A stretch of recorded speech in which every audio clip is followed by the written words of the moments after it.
आइए आप लोगों का जीएस ओरिजिन के इस डिजिटल प्लेटफॉर्म पर स्वागत करते हैं। हम आप लोगों को पहले भी पढ़ा चुके हैं क्या, जीएस में भूगोल। अब भूगोल में हम लोग क्या पढ़ रहे हैं, भारत के भौतिक भूगोल।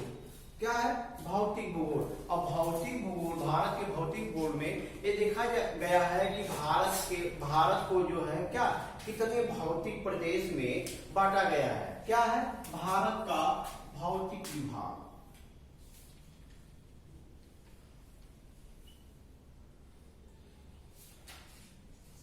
भारत का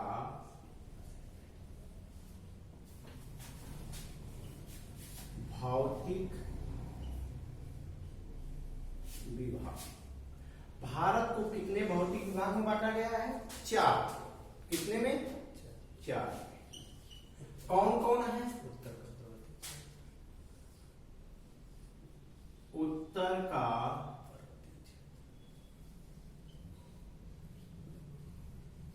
पर्वतीय प्रदेश,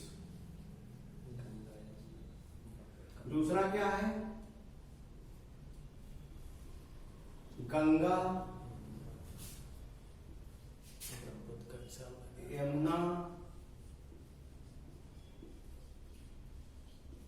ब्रह्मपुत्र का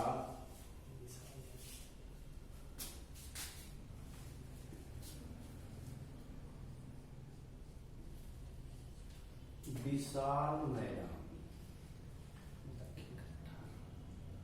और तीसरा क्या है, दक्षिण का पठार, और चौथा जो भाग है पूर्वी व पश्चिमी तटीय मैदान व द्वीप। यही भारत के क्या भौतिक विभाग है या भौतिक प्रदेश है।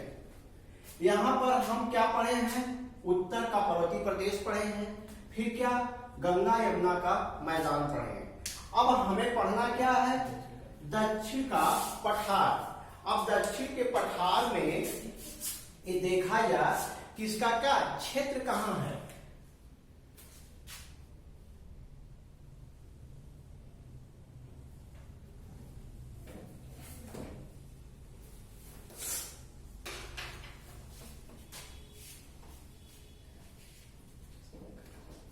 ये क्या है, दक्षिण भारत है। क्या है, दक्षिण भारत है।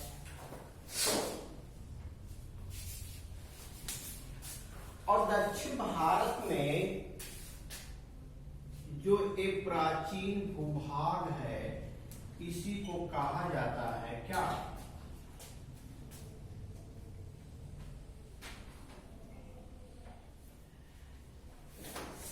दक्षिण का पठार। क्या कहा जाता है, दक्षिण का पठार। यह प्राचीन क्या है, यह प्राचीन गोंडवाना लैंड का भाग है। किसका है, प्राचीन गोंडवाना लैंड का भाग है। यह भारत के दक्षिण भाग में त्रिभुज के आकार में फैला। इस जो हमारे दक्षिण का पठार है उसका आकृति कैसी है, त्रिभुज के आकार में है। ठीक, और इसका जो क्षेत्रफल है वो है 16 लाख वर्ग किलोमीटर। कितना है, 16 लाख वर्ग किलोमीटर।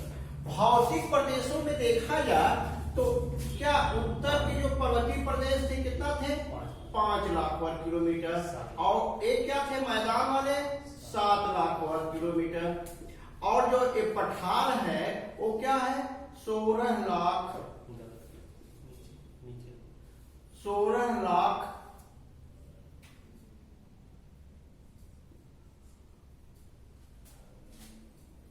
क्या है,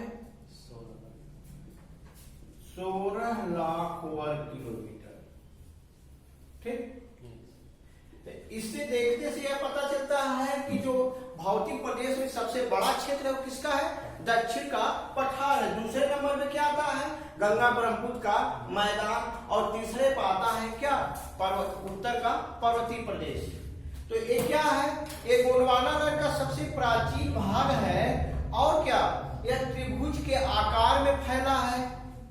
उसके बाद इसका जो क्षेत्रफल है वो कितना है, 16 लाख वर्ग किलोमीटर। और क्षेत्रफल के आधार पर ये भारत का सबसे बड़ा भौतिक प्रदेश है। ठीक, अब देखा जाए ये जो है विवर्तनिक रूप से कौन, ये दक्षिण का जो पठार है विवर्तनिक रूप से शांत है, लेकिन कुछ अपवाद भी पाए जाते हैं। जैसे महाराष्ट्र में 1967 में जो है कोयना में क्या है भूकंप आया था।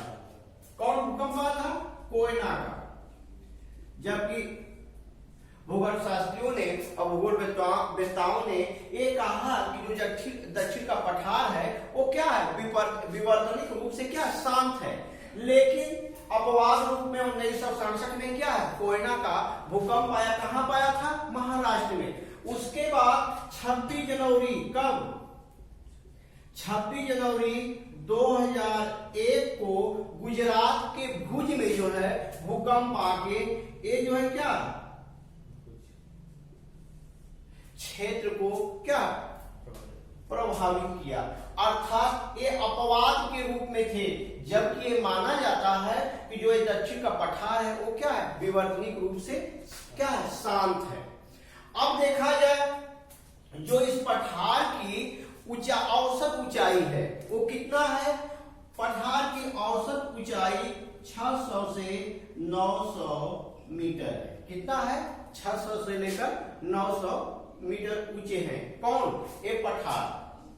अब देखा जाए एक पठार जो है इसके पश्चिमी किनारों पर पश्चिमी घाट की श्रेणियां पाई जाती हैं और पूर्वी घाट पर क्या है पूर्वी घाट की श्रेणियां पाई जाती हैं। लेकिन उसके पहले हम देखें कि पठार के उत्तर में जो है क्या अरावली है। क्या है, अरावली।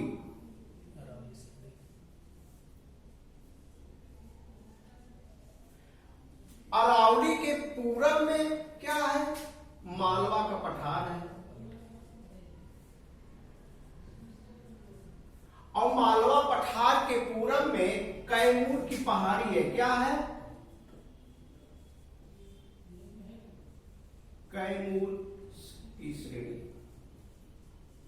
और कैमूर के पूरब में राजमहल की श्रेणी है। कौन है, राजमहल।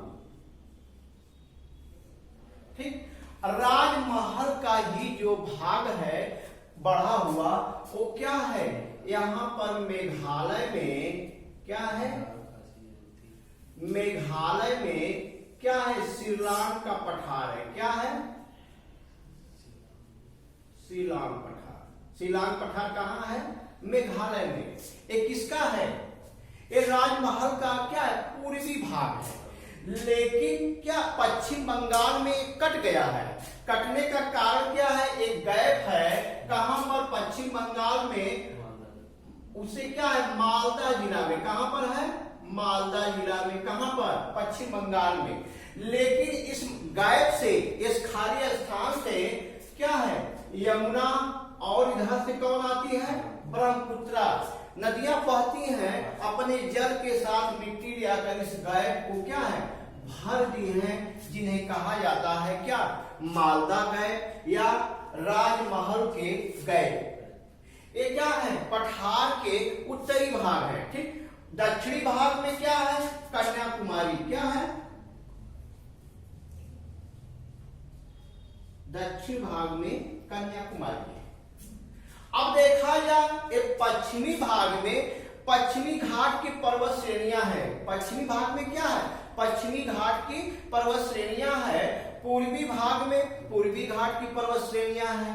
ये जो पर्वत श्रेणियां हैं ये पहाड़ी नहीं है, क्या है पठार के कगार हैं। जबकि हम लोग क्या यह एहसास करते हैं क्या यह पहाड़ी है।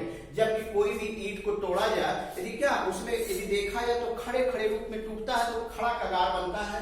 उसी प्रकार जब ये अफ्रीका से टूटा था तो क्या एक खड़ा कगार वाला क्या एक स्थल रूप है, जिसे क्या कहते हैं हम पर्वत श्रेणी के रूप में जानते हैं। किसे, पश्चिमी घाट के रूप में। ये पश्चिमी घाट के पर्वत श्रेणी को एक नाम और दिया जाता है जिसे कहा जाता है क्या क्या है? सह्याद्री। किसको? पश्चिमी घाट को। लेकिन इस सह्याद्री को हम क्या है 16 डिग्री, कहां पर 16 डिग्री अक्षांश, कहां पर 16 डिग्री अक्षांश। और 16 डिग्री अक्षांश है कहां पर? गोवा में। कहां पर है? गोवा में। इस 16 डिग्री अक्षांश के उत्तर वाले को उत्तरी सह्याद्री कहा जाता है। क्या कहा जाता है? उत्तरी सह्याद्री। दक्षिण वाले को क्या कहा जाता है? दक्षिणी सह्याद्री।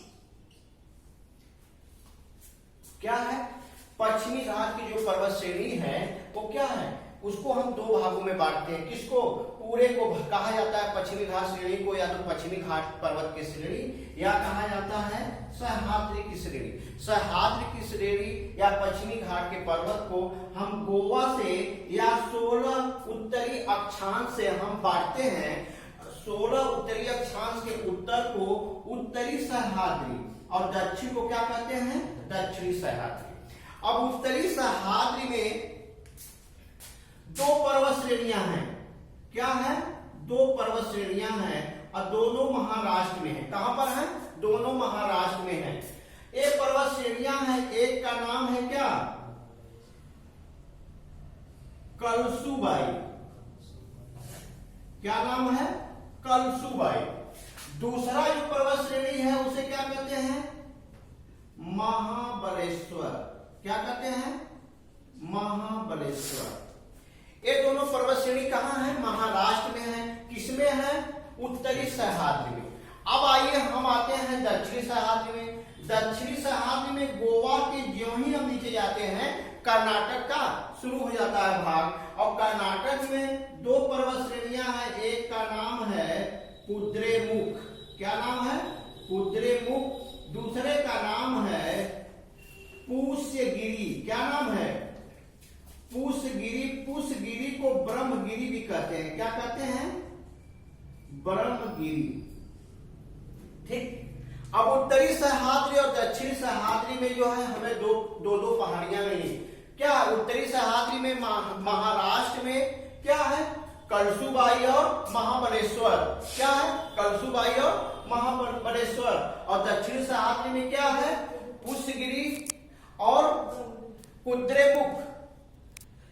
क्या है? पुष्यगिरी और कुद्रेमुख। अब देखा जाए कलसुबाई की जो है क्या ऊंचाई क्या है? कलसुबाई की ऊंचाई क्या है? कलसुबाई की ऊंचाई जो है 1646 मीटर है। कितना है? 1646 मीटर। फिर महाबलेश्वर की ऊंचाई क्या है? 1438 मीटर। कितना है? 1438 मीटर। अब आइए कुद्रेमुख की ऊंचाई देखा जाए तो कुद्रेमुख की ऊंचाई जो है 1800 कितना है? 1892 मीटर। कितना? 1892 मीटर। ठीक। अब आइए पुष्यगिरी की ऊंचाई देखा जाए तो कितना है? 1714 मीटर। कितना है? 1714 मीटर। ठीक। अब देखा जाए इसी महाबलेश्वर से एक नदी निकलती है, उसका नाम क्या है? किसरा। क्या नाम है? किसरा। और यहां पर पुष्यगिरी और ब्रह्मगिरी से एक नदी निकलती है, उसका नाम क्या है? कावेरी। ठीक। अब देखा जाए ये जो पश्चिमी घाट की श्रेणी है इसकी शुरुआत कहां से होती है? यहां पर एक नदी बहती है। कौन नदी है? उसका नाम है तापी। क्या नाम है? तापी। तापी के मुहाने से लेकर, कहां से? तापी के मुहाने से लेकर और कन्याकुमारी तक लगभग क्या है? 1600 किलोमीटर में। कितना? 1600 किलोमीटर में पश्चिमी घाट के पर्वत क्या फैले हैं। यह भारत में सबसे लंबी पर्वत श्रेणी है। क्या है, भारत में सबसे लंबी पर्वत श्रेणी है। यदि विश्व में देखा उसमें हिमालय के बाद देखा जाए तो क्या है, ये दूसरी पर्वत श्रेणी क्या है, लंबी है भारत में। हिमालय के परिप्रेक्ष्य में देखा जाए, हिमालय की लंबाई कितना थी, 2400 और क्या 2500। यदि नदी से लेंगे तो क्या है 2500 हो जाएगी, और पहाड़ से लेंगे तो क्या है 2400। इसकी क्या है 1600 किलोमीटर। तो क्या है, ये भारत में सबसे लंबी पर्वत श्रेणी है। ठीक, ये क्लियर हो गया। अब देखिए जो पूर्वी घाट है, पूर्वी घाट कहां से, महानदी, कहां महानदी कहां बहती है, उड़ीसा में। इसके मुहाने से लेके और कहां तक, नीलगिरी के गांठ तक। कहां तक, नीलगिरी के गांठ तक।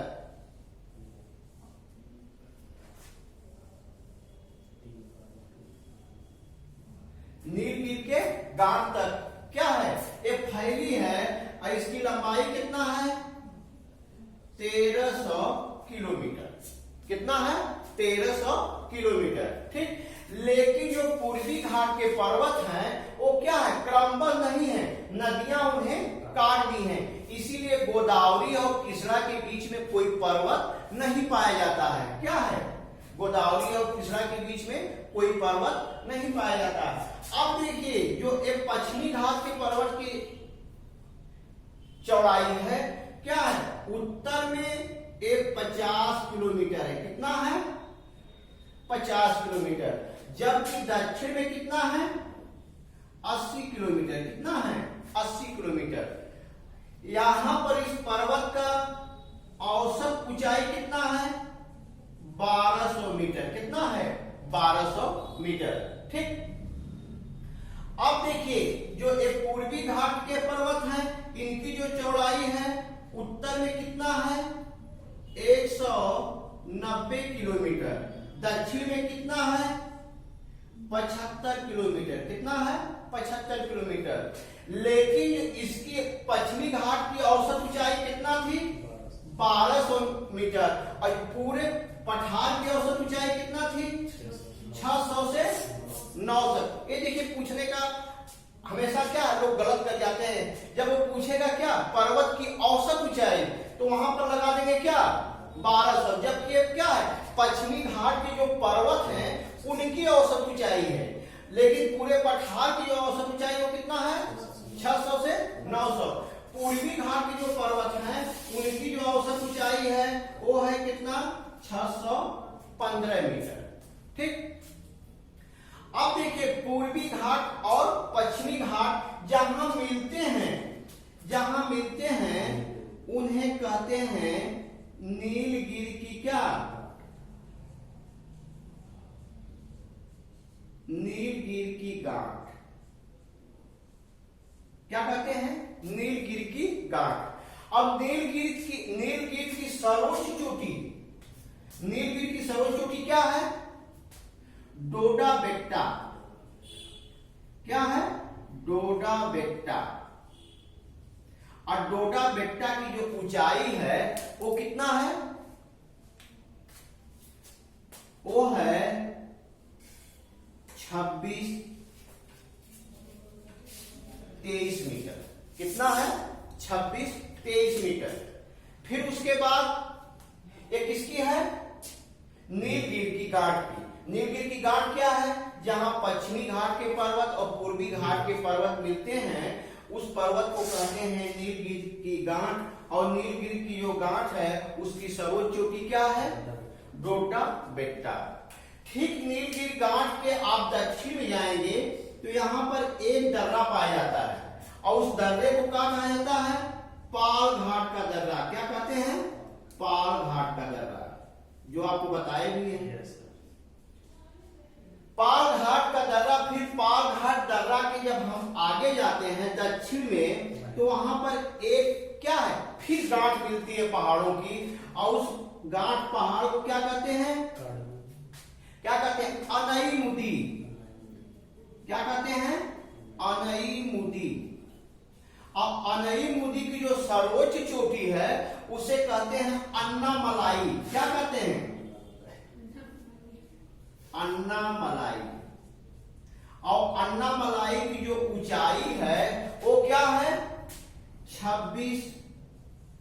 मीटर, 2695।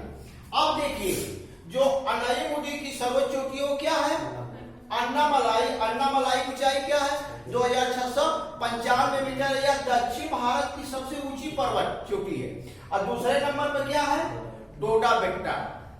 ठीक, यह है कहां, यह है कर्नाटक और तमिलनाडु में। ठीक, जो नीलगिरी है वो कहाँ है, कर्नाटक, केरल, तमिलनाडु तीनों में है। अब देखिए जब हम जाते हैं अन्नामलाई, उसके दक्षिण में जाएंगे तो एक पहाड़ी है, उसे कहते हैं क्या, पलनी की पहाड़ी। क्या है, पलनी की पहाड़ी।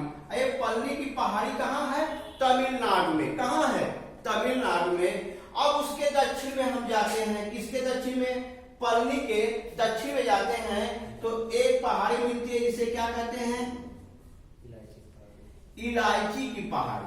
ठीक, इलायची की पहाड़ी भी जो है क्या, एक केरल और कर्नाटक दोनों, केरल और तमिलनाडु दोनों में पाई जाती है। फिर यदि हम इसके दक्षिण जाते हैं, किसके दक्षिण, इलायची अर्थात अनाईमुडी घाट के दक्षिण में जाते हैं। दक्षिण भारत की सबसे दक्षिणी पर्वत श्रेणी वो क्या है, नागरकोइल। क्या है, नागरकोइल। यह है आपके क्या, पश्चिमी घाट के पर्वत। अब पूर्वी घाट के पर्वत में देखा जाए तो यहाँ पर क्या, दो पर्वत श्रेणियां पाई जाती है। कौन, दो पर्वत श्रेणियां पाई जाती हैं। पूर्वी घाट की सबसे ऊंची पर्वत श्रेणी क्या है, विशाखापट्टनम। इसकी ऊंचाई, पट्टनम, ठीक, इसकी जो ऊंचाई है वो कितना है, 1680 मीटर। कितना है, 1680 मीटर। दूसरे नंबर की जो पहाड़ी है पूर्वी घाट की सबसे ऊंची चोटी, उसे जो है कहते हैं क्या, महेंद्रगिरी। क्या कहते हैं, महेंद्रगिरी। और महेंद्रगिरी की जो ऊंचाई है वो कितना है, 1501 मीटर। क्या है, 1501 मीटर। यही है आपका क्या, दक्षिण का पठारी भाग। ठीक, कोई दिक्कत बताइए, बोलिए, पूछिए आपका, फिर बताएं। हम यही बताए कि जो हम क्या है, भारत का भौतिक प्रदेश पढ़ रहे थे। भारत को जो है क्या, 4 भौतिक प्रदेशों में बांटा गया है। पहले को क्या कहा जाता है, उत्तर का पर्वतीय प्रदेश, इसको पढ़ भी लिए हैं, जो क्या है पूरे भारत में 5 लाख वर्ग किलोमीटर पर क्या पाया जाता है। दूसरा का है गंगा यमुना का मैदान, जो 7 लाख वर्ग किलोमीटर में फैला है। तीसरा जो था आज हम पढ़ रहे हैं, क्या है, दक्षिण का पठार, जो क्या है 16 लाख वर्ग किलोमीटर में फैला है। हम कहे भी कि क्षेत्रफल के दृष्टि से क्या है, भारत का सबसे बड़ा भौतिक प्रदेश है। जो एक भूखंड है जिसे पठारी भाग कहते हैं, ये प्राचीन काल में अफ्रीका से जुड़ा था। क्या, गोंडवाना लैंड का भाग था। यह प्राचीन काल में जो जुड़ा हुआ भाग है, जो भारत में क्या है, सबसे प्राचीन भूखंड है। क्या है, सबसे प्राचीन भूखंड है। इसके उत्तर का जो निर्धारण होता है, क्या होता है, उत्तरी भाग में अरावली है, उसके पूरब में क्या है, मालवा का पठार है, फिर क्या है, कैमूर श्रेणी है, फिर राजमहल। राजमहल का जो विस्तार है वो मेघालय तक है, लेकिन पश्चिम बंगाल में टूट गया है, जिससे क्या खाली हो गया स्थान है। और उसी खाली स्थान में नदियां बहती है, कौन, गंगा और ब्रह्मपुत्र। और ये गंगा और ब्रह्मपुत्र दोनों नदियां इस क्या है, गैप में या खाली स्थान में ले जाकर मिट्टी भरती हैं। यह खाली स्थान कहाँ है, पश्चिम बंगाल के मालदा में, इसलिए इसे मालदा गैप भी कहते हैं। ये भाग किसका टूटा है, राजमहल का, इसलिए इसे राजमहल गैप भी कहा जाता है। ठीक, अब देखिए जो ये भूखंड है, प्राचीन भाग है, ये विवर्तनिक रूप से लोग क्या शांत मानते हैं, लेकिन अपवाद स्वरूप जो है 1967 में यहाँ कोयना महाराष्ट्र में भूकंप आया। और दूसरा का क्या है, गुजरात के भुज में 26 जनवरी 2001 को क्या है, ये बात खंडित कर दिया कि यह विवर्तनिक रूप से शांत है। ठीक, अब देखिए जो एक पठार है इसकी जो औसत ऊंचाई कितना है 600 से लेके 900 मीटर है।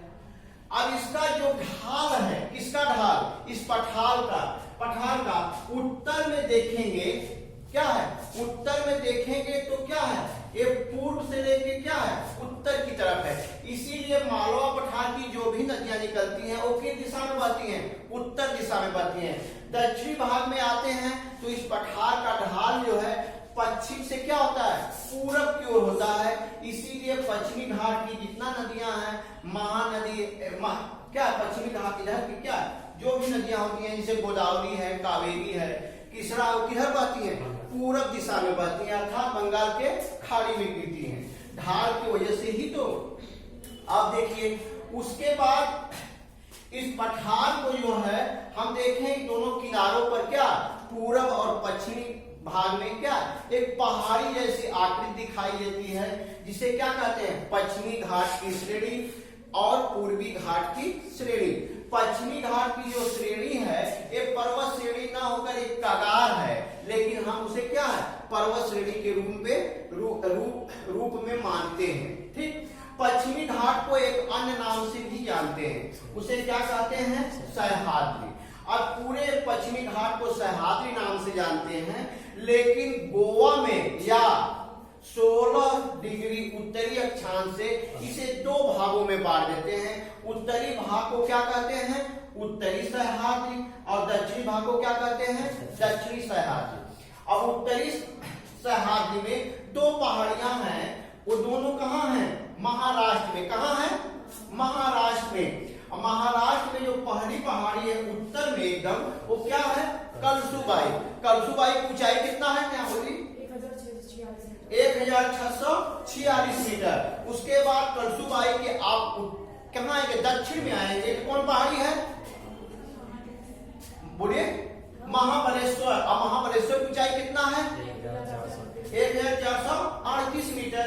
इसी महाबलेश्वर से एक नदी निकलती है, कौन, किसरा। अब किसरा का उद्गम स्थान पूछे कि किस राज्य से, तो किस राज्य से, महाराष्ट्र से।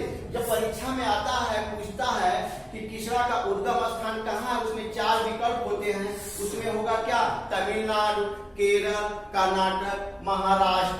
तो अक्सर लोग लगाते क्या है, कर्नाटक, क्योंकि इसका क्या है, जो मुहाना है नीचे आकर होता है, इसलिए क्या है, इसीलिए लोग क्या है कभी जो है नहीं स्वीकार करते हैं, जो पढ़े नहीं है वो क्या है नहीं मानते हैं कि क्या है महाराष्ट्र से निकलती है। फिर आइए कहां पर, दक्षिणी सह्याद्री में। दक्षिणी सह्याद्री में क्या है, पहली पहाड़ी कुद्रेमुख। कुद्रेमुख की ऊंचाई क्या है, 1892 मीटर। अब कुद्रेमुख के और दक्षिण में जाएंगे तो क्या है, पुष्यगिरी या ब्रह्मगिरी।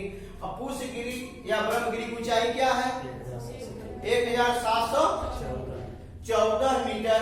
इसी पुष्यगिरी और ब्रह्मगिरी से एक नदी निकलती है, उसका नाम क्या है, कावेरी नदी। ठीक, ये है क्या, उत्तरी सह्याद्री और दक्षिणी सह्याद्री के पर्वत। कभी कभी परीक्षा में इन्हीं को क्रम करा देता है, कभी कभी सिर्फ इन्हीं चारों पहाड़ों को क्रम कराएगा। तो सबसे उत्तर में क्या है, कलसुबाई, उसके दक्षिण में फिर पुष्यगिरी या ब्रह्मगिरी। ठीक, अब आइए पश्चिमी घाट के जो पर्वत हैं उनकी शुरुआत कहां से होती है, कहां से होती है, तापी नदी से लेकर कहां तक, कन्याकुमारी तक। इनकी लंबाई क्या है, 1600 किलोमीटर। किसकी, ये पश्चिमी घाट के पर्वत की। यह जो है भारत के क्या है सबसे लंबी पर्वत श्रेणी है, पश्चिमी घाट के। इससे लंबी पर्वत श्रेणी भारत में नहीं पाई जाती है। इनका जो चौड़ाई है वो क्या, उत्तर में कितना है 50, दक्षिण में कितना है 80 किलोमीटर। ठीक, इस पर्वत की औसत ऊंचाई कितना है 1200 मीटर। ठीक, अब आइए पूर्वी घाट में। पूर्वी घाट के पर्वत का शुरुआत कहां से होती है, महानदी। महानदी किस राज्य में है, उड़ीसा में।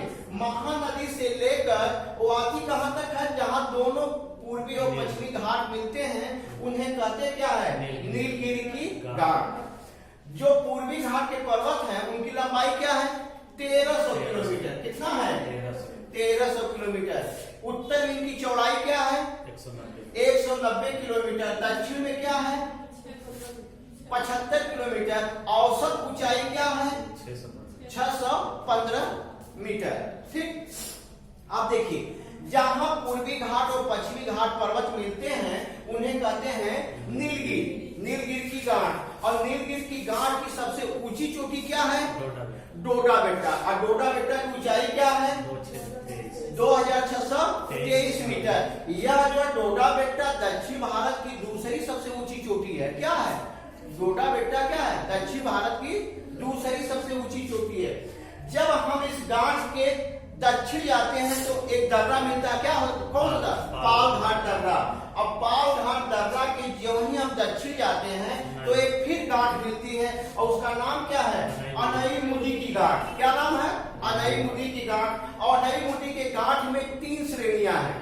पहली जो श्रेणी है वो क्या है अन्नामलाई। अन्नामलाई की ऊंचाई कितना है 2695 मीटर। फिर अन्नामलाई के जो ही हम दक्षिण में जाते हैं तो एक पहाड़ी है, क्या है पलनी की पहाड़ी। अब पलनी के पहाड़ी के हम दक्षिण में जाते हैं तो क्या है इलाची या कार्डमम की पहाड़ी।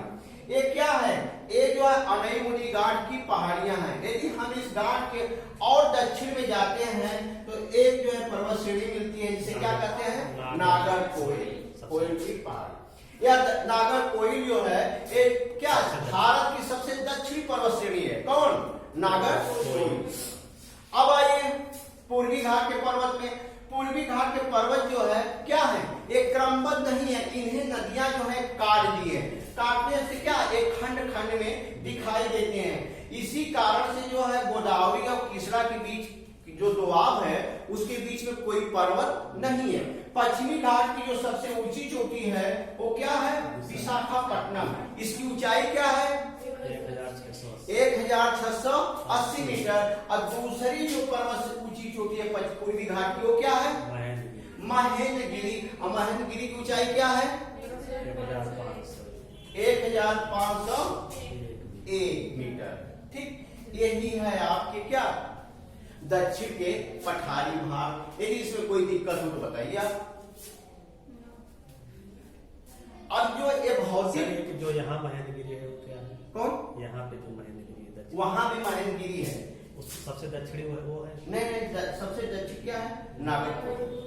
ठीक, अब देखिए क्या है जो